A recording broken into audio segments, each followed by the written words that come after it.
Hello YouTube, this is Driver, and I am going to be doing a first impressions video on my brand new Glock 26 Generation 3 chambered in 9mm.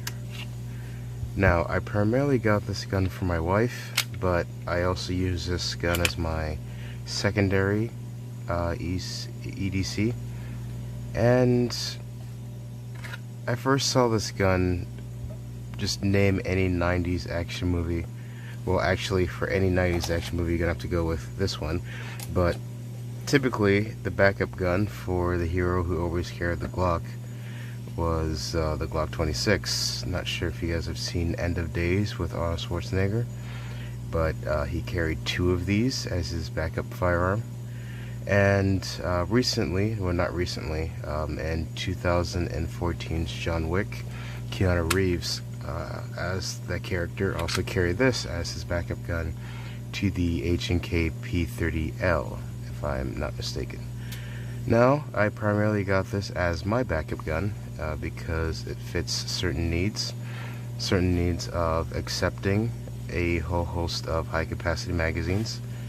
This is a standard Glock magazine with the Pierce +2 extension, so that's 12.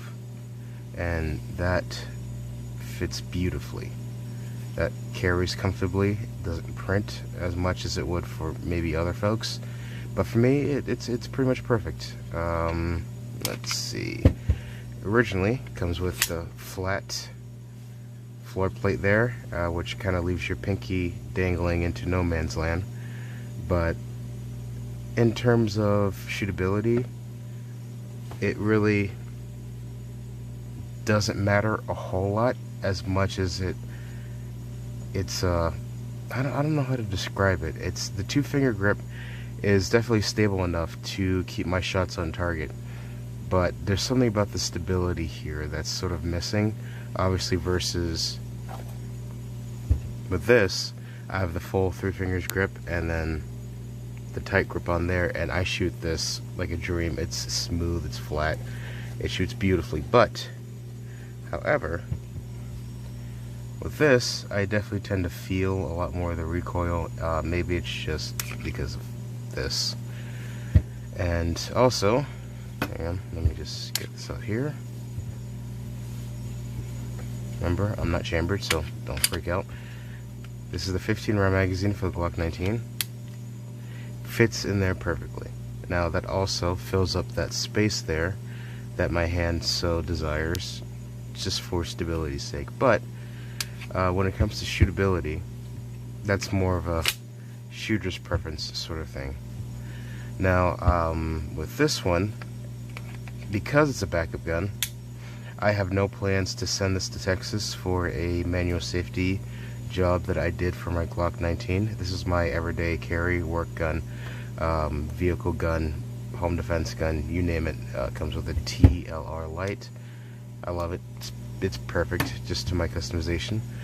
But this, as a secondary left-hand backup gun, no safety required. It's always going to be chambered. And with this holster, clicks in perfectly. Great retention. Doesn't come down, except for when it's pulled.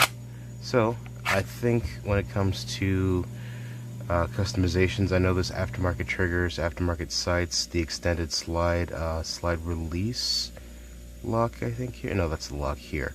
So this would be the extended slide stop. I can add that. Apart from adding the +2 extensions to the magazines, I don't think I'm really going to be doing anything with this gun at all. So yeah, overall impressions, I've shot, I would say, a good box of 50 through it, and haven't really put out that many rounds through it. But from what I've shot so far, it's good. I really do like it, and I do think that if you're in the market for a standard Glock, you know, keeping it as stock as possible, but also having something that's reliable, something that's comfortable to shoot, something that's comfortable to carry, just look no further.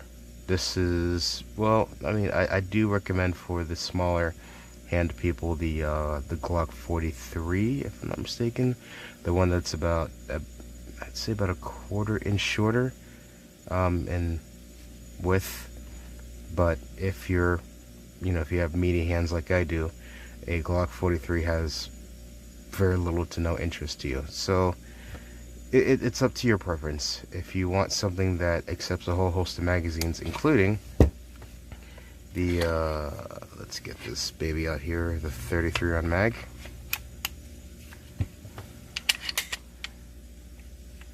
which the Glock 43 does not. It only has its standard magazines. But again, if this is what you're looking for, I highly recommend it. I got this on Gunbroker for, I will say, let's see, it was free shipping, $500. Sent it to my FFL. Let's see, oh no, $540, because that was the tax here in the state that I live in. So for less than $600, plus the magazines, anything additional that you want, you get a powerhouse of a subcompact handgun. And in my opinion, it's beautiful. So, like I said, I'm definitely impressed. I enjoy shooting this.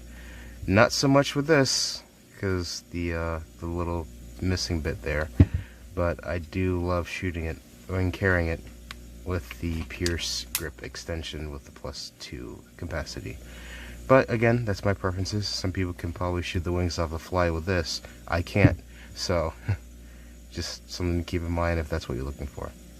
Anyway, guys, thanks for watching. Have a good one. Stay safe. Take care.